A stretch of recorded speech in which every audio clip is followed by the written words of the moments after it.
Hello friend, welcome in this class इंसानस pro biology. तो आज हम लोग पार्ट 8 पे हैं। आईसीएमआर के पीवाईक्यू को हम डिस्कस कर रहे हैं जो 2022 में क्वेश्चन आया है। और अभी हम लोग पार्ट ए को डिस्कस कर रहे हैं और पार्ट ए में अभी तक हम लोगों ने 35 क्वेश्चन को डिस्कस कर लिया है। तो ये 36 नंबर क्वेश्चन है। देखिए आप क्या पूछा है कि televisions and the computer monitor commonly have a LED screen, the abbreviation of LED। अब यहाँ पे आपको LED का फुल फॉर्म बताना है। अगर आपको याद होगा तो आप बता सकते हो, नहीं याद होगा तो आप नहीं बता सकते हो। LED का फुल फॉर्म होता है लाइट इमिटिंग डायोड। याद रखिएगा, LED का फुल फॉर्म होता है लाइट इमिटिंग डायोड। अब यहाँ पे जब LED पूछ ही लिया गया है तो हम एक चीज़ और याद कर लेते हैं। LCD क्या होता है? That is also the common term which is used in case of the computer and television. तो LCD क्या होता है? LCD का फुल फॉर्म होता है liquid crystal liquid crystal display. Liquid crystal display. LCD का फुल फॉर्म होता है लिक्विड क्रिस्टल डिस्प्ले। इसके अलावा एक नोट याद कर लीजिए क्योंकि शायद पूछ लिया जाए। All LED means light emitting diode are all LEDs are a subset of LCD TV। जितनी भी LED है वो LCD TV का सबसेट है। जो LCD टीवी है वो क्या यूज़ करती है ये भी याद कर लो, मे भी शायद पूछ लिया जाए। कुछ एडिशनल इंफॉर्मेशंस हैं। वो है कि LCDs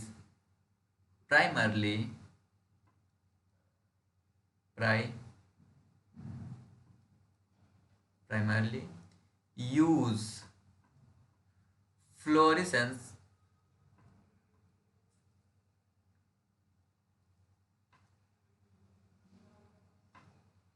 फ्लोरेसेंट लाइट। तो यहाँ पे याद रखो कि क्या हमारा LCD TV light liquid crystal display होता है और LED टीवी जो होती है लाइट इमिटिंग डायोड होती है। LCD टीवी जो होती है फ्लोरेसेंट लिक्विड यूज़ करता है और LED टीवी जो होती है वो LCD टीवी का सबसेट हो सकता है, but LCD TV LED TV का सबसेट नहीं हो सकता। ये यूनिडायरेक्शनल लाइन है, बाई डायरेक्शनल उल्टा अगर आता है तो वो गलत है। The next question is also too easy. अगर आपको याद है तो आप बता सकते हो, नहीं याद है आप नहीं बता सकते हो। द क्वेश्चन है what is a vinegar. Vinegar को हम सिरका बोलते हैं हिंदी में और यह नूडल्स में डाल के खाया जाता है। तो यह एक एसिटिक एसिड होता है। तो विनेगर का क्या लाइन है, क्या आपका खास बात है कि aqueous solution of vinegar aqueous aqueous solution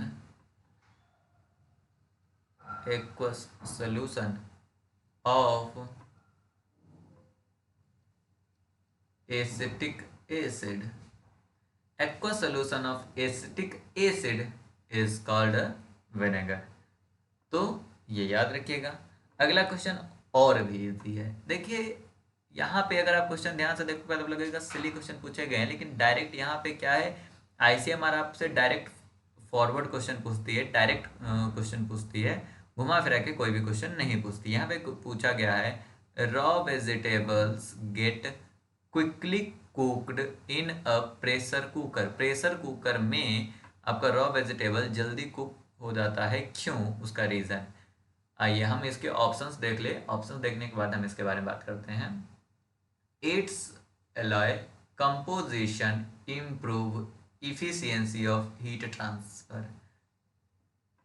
नहीं, ऐसा नहीं होता। Second, boiling point of water increase at the higher temperature. क्या यहाँ पे लिखा है कि boiling point of water increase at higher temperature. चलो इसको थोड़ा हम स्टार करके रखते हैं, अगला क्वेश्चन पढ़ते हैं, अगला पॉइंट पढ़ते हैं। मतलब more steam can be generated in the sealed utensil. नहीं, high pressure enhance the heat penetration into the food material, ये भी नहीं होता। इन तीनों को एलिमिनेट करोगे तो यही आपका बचेगा कि boiling point of the water increase हो जाता है हायर टेम्परेचर पे। अगर हम टेम्परेचर को इंक्रीज करते चलते हैं तो उससे क्या होता है, आपका बॉइलिंग पॉइंट भी इंक्रीज होता रहता है। अब अगर हम प्रेशर कुकर के बारे में बात करें तो प्रेशर कुकर जो होता है वो होता क्या है कि प्रेशर कुकर ट्रैप करता है, trap hot traps hot air and moisture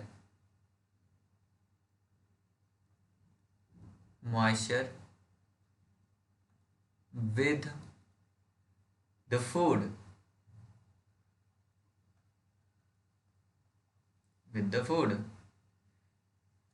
इससे क्या होता है कि फूड जल्दी जल्दी मतलब प्रिडिक्ट द कुकिंग प्रोसेस, या क्या कहता है कुकिंग प्रोसेस को मतलब स्पीड में कर देता है, एक्सेलरेट कर देता है। ये जो मॉइस्चर है, यह मॉइस्चर सराउंडिंग, शुरू कहाँ से रहा, moisture surrounding the food itself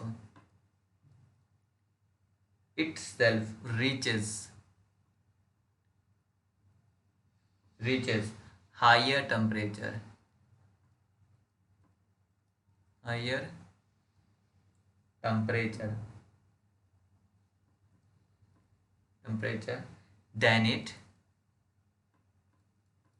than it would without the pressure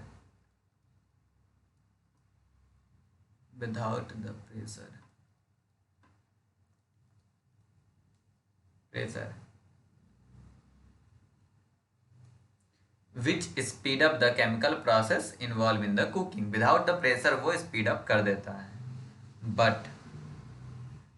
but जब हम हाई प्रेशर कर देते हैं तो वाटर का बॉइलिंग पॉइंट जो होता है वो इंक्रीज हो जाता है, जिससे कि हमारा रॉ मटेरियल जो होता है वो जल्दी कुक हो जाता है, क्विकली हमारा क्या होता है, फूड बन जाता है। नेक्स्ट क्वेश्चन की तरफ चलते हैं। नेक्स्ट क्वेश्चन जो है आपका पूछा गया है कहाँ से, फेज 1 स्टडी से। देखिए, जब भी आप किसी भी मेडिसिन को मार्केट में भेजते हो उससे पहले उनकी कुछ स्टडीज होती है, उन्हें हम क्लिनिकल ट्रायल्स कहते हैं। इन्हें हम क्या बोलते हैं, क्लिनिकल ट्रायल कहते हैं। जब भी आप कोई मेडिसिन भेजते हो बाज़ार में, मार्केट में, उससे पहले उस मेडिसिन को कुछ ट्रायल से गुजरने होते हैं जो फेज़ के नाम से जाना जाता है। और उसमें कितने ट्रायल होते हैं, 4 ट्रायल होते हैं। फेज़ 1, जो भी मेडिसिन फेज़ 1 को क्रॉस कर लेता है उसे हम फेज़ 2 में भेजते हैं, और जो फेज़ 2 को क्रॉस करता है उसे हम फेज़ 3 में, और जो फेज़ 3 को क्रॉस करता है उसे हम फेज़ 4 में, और फेज़ 4 को भी जो क्रॉस कर लेता है उसे हम फिर मार्केट में लॉन्च कर देते हैं। अब फेज़ 1 में होता क्या है, फेज़ 1 जो टेस्ट होता है इसका पर्पज़ होता है to test the safety of new drug कि कितना सेफ है यह हम पता लगाते हैं। किसमें, फेज़ 1 में। फेज़ 1 में हम न्यू ड्रग की सेफ्टी मतलब उसका क्या मतलब क्या नुकसान है उसका पता हम लगाते हैं फर्स्ट में। इसमें हम क्या करते हैं, मतलब एलर्जी कितनी हो रही है, कितना उसका जो है निगेटिव इम्पैक्ट है, इसका पता हम फेज 1 में लगाते हैं। इसके लिए हम small number of people use करते हैं, स्मॉल नंबर ऑफ पीपल, वो भी ये हेल्दी पीपल यूज करते हैं, हेल्दी पीपल यूज करते हैं। हेल्दी पीपल इसलिए जिससे कि जो भी उनका मैनिफेस्टेशन होगा किसी भी चीज का, that is the reason of the drug. अगर हेल्दी पीपल है तो हमें ये पता चल जाएगा कि जो ड्रग दिया है इसी के कारण इनका बिहेवियर चेंज हो रहा है, या जो भी इनका मैनिफेस्टेशन हो रहा है किसी भी चीज का, तो वो क्यों हो रहा है, वो बिहेवियर चेंज हो रहा है ड्यू टू दी मेडिसिन। तो ये होता है आपका फेज फर्स्ट में। अब हम फेज सेकेंड की बात करते हैं। फेज सेकेंड ट्रायल जो होता है इसमें हम उन पे यूज करते हैं जिनके पास वो बीमारी है, जिस बीमारी के लिए हमने वो ड्रग बनाया है। तो इसमें कौन सा पीपल यूज करते हैं, people who have the condition, people who have the condition for which the treatment is to be used। मतलब जो बीमारी के लिए हम वो ड्रग डेवलप कर रहे हैं, उस बीमारी से जो भी पीपल, मतलब जिस उस बीमारी से जो पीपल ग्रसित हैं, उस पीपल के ऊपर हम यह ड्रग टेस्ट करते हैं।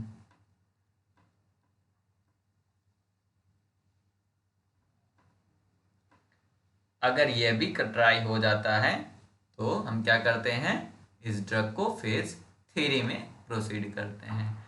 और फेज 3 जो होती है, इस कंडीशन में हम large number of patient use करते हैं, large number of patient. Phase second में ही हम इसी में हम डोज भी पता लगा लेते हैं कि कितना डोज उस ड्रग का हमें यूज करना है किसी पे। और जब फेज 3 भी हमारा पास हो जाता है तब हम फेज 4 में भेजते हैं। यह तब करा जाता है जब आपका ड्रग अप्रूव हो चुका होता है, और इसका काम होता है साइड इफेक्ट पता करना, वो भी long term side effect. Long term side effect हम पता करते हैं इन केस ऑफ फेज 4 में।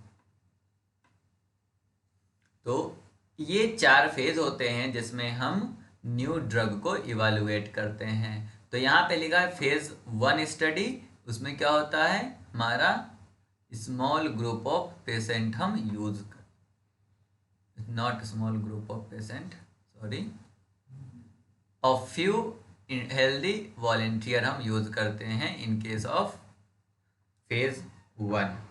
फेज 1 में हम क्या करेंगे, small group of healthy volunteer या फ्यू हेल्दी वॉलेंटियर हम यूज करते हैं इन केस ऑफ फेज 1 में। यहीं पे जो फेज आपका 2 है उसमें small group of patient use करते हैं। ठीक है, तो ये क्वेश्चन मैंने इतना आपसे इसलिए बताया क्योंकि ये ICMR का है पेपर, मे बी वो पूछ ले अगले साल या इस साल, इससे कुछ क्वेश्चन पूछ सकते हैं। ड्यू टू दिस रीजन हमने इसको डिस्कस किया है चारों फेज को। ये 40 नंबर क्वेश्चन अगर आपको याद होगा तभी आप इसको कर सकते हो, क्योंकि और इसका कोई तरीका नहीं है। इसमें इन्होंने सीधे पूछा है, the Indian council of medical research update it's national ethical guideline for the biomedical and health research involving the human participants can most recently. सबसे जल्दी कौन कब किस ईयर में उन्होंने अपने एथिकल गाइडलाइन को क्या करा है, अपडेट करा है। तो ये है आपका 2070। अगर आपको सीधे याद होगा तभी आप इसको बता सकते हो। तो इस तरह के क्वेश्चन तो वैसे भी मेमोरी बेस ही होते हैं, तो अगर आपको याद होता है तभी ऐसे क्वेश्चन को करना चाहिए, नहीं तो यह आपके नंबर को निगेटिव में कर सकते हैं। तो thank you for watching this video, share with your friend. अगर आप नए हैं तो चैनल को सब्सक्राइब कर लीजिए। अगर आप रिपीटेड मतलब अगर आप पुराने व्यूअर हैं हमारे, thank you for coming. Bye bye.